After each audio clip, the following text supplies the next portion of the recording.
starts with the letter B? Okay, wait, one at a time. Nikita. Butterfly. Baby. Bath. Bees. I want you to draw a little bee in the air with your finger. A little bee. A little bee. And then draw a big bee. Big bee. And draw a bee with your elbow. And what about with your nose? Let me see. Emil, draw a bee with your nose. Oh. And say a very soft bee. And what about a loud bee? I want you to say a loud B and do a shape. Now try a different one. B. And another one. B. Okay, now we had lots of things that started with B. So let's look at a bird. What do birds do? Fly. They fly. Okay, so I want to see you fly. Fly like a bird. You can be any kind of bird. You can be a little bird like a robin or a big bird like an eagle. Now, what do birds eat? Worms. Okay, so I want you to fly, and then when you see a worm, you're going to swoop down and catch it. And then fly high in the sky. And see a worm and swoop down and catch it. And fly in the sky. And now you're a seed in the ground, and the sun comes out. It's just after the rain, and you're going to start to uncurl. You're going to grow like a seed. You can make reading more exciting and memorable by giving the learners roles to act out in stories. Activities where the teacher tells a story and the learners enact it are useful as a means of keeping some control with a big class. The learners need to be quiet and listen so that they can follow the actions in the story. This story is about a seed in the ground that grows up to be a tree, reaching for the sun, and then eventually dying and returning to the earth. And as the tree gets older, it starts to twist. It gets old and gnarled up and twists. And then it gets so old it starts to crumble. And I want you to crumble into a little heap of firewood. And then that firewood crumbles and rots and it melts into the floor. Melting into the floor.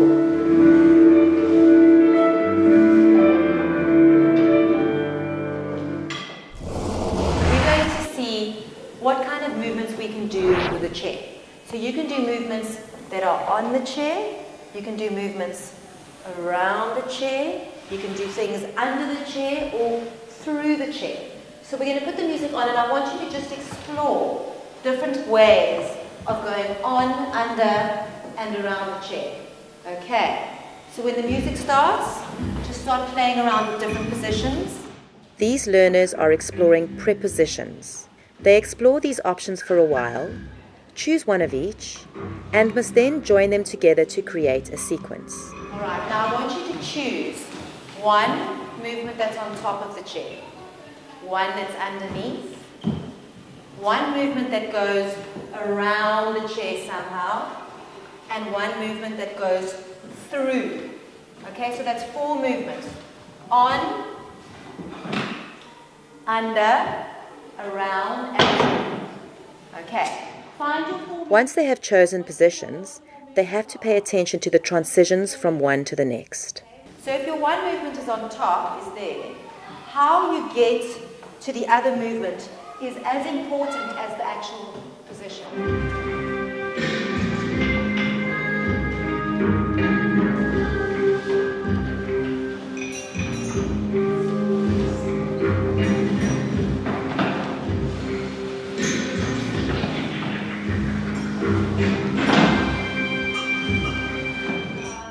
These 4 selected and combined the best of their collective poses to create a sequence, and then created individual starting and ending positions.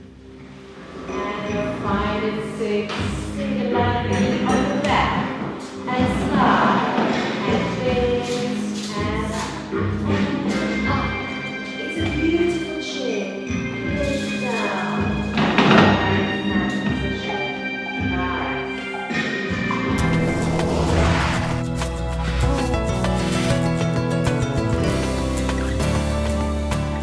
exploring rhythm through movement and body percussion helps develop numeracy and music skills.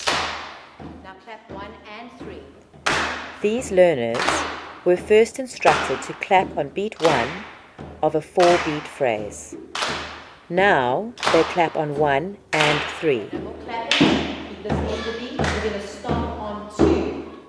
They practiced stamping only on 2 and then 2 and 4. Here, they put all the rhythms together.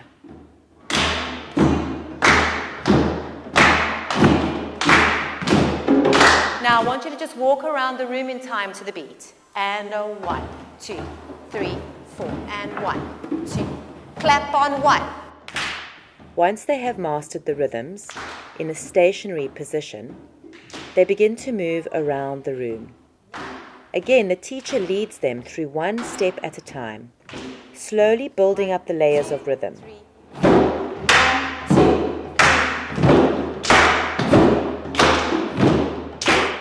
Finally, they add other movement to their rhythmic sequence. You can refer to the teacher's guide for the step-by-step process. For 1, 2, 3, 4, and slowly find the shape. Clap on 1 and 3. Slowly find the shape. Let me hear you clap loud.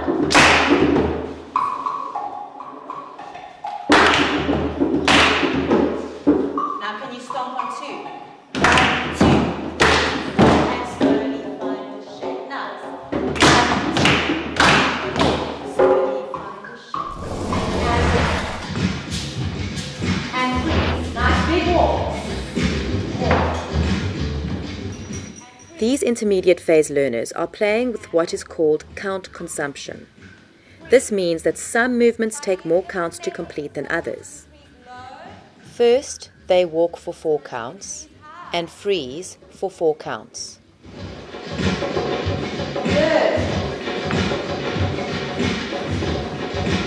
Then, they do a different pose on every second count of the music.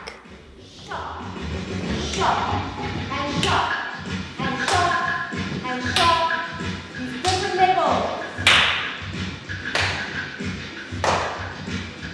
Okay. Now Then they do 4 fast poses and 1 slow movement that takes 8 counts to complete. This means 4 fast movements fit into the same musical phrase as 1 slow movement. These explorations can be integrated with music theory, providing a practical way of exploring the duration of notes, such as minims, crotchets, and quavers.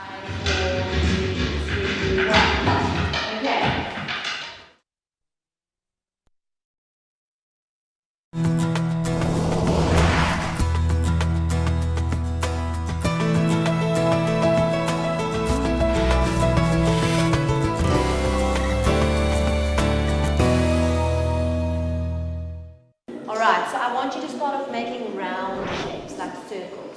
So let's start with one and another one. Creating shapes with the body is a good way of exploring basic geometry and art concepts. Discuss kinds of shapes and where they are found in nature and the man-made world.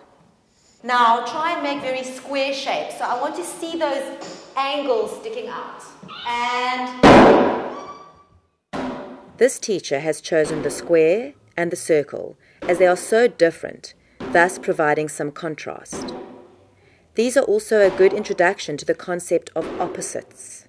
now I want you to do a shape that's very tall. Give me a tall shape. In movement, opposites are a way of creating contrast so that dance is interesting to watch.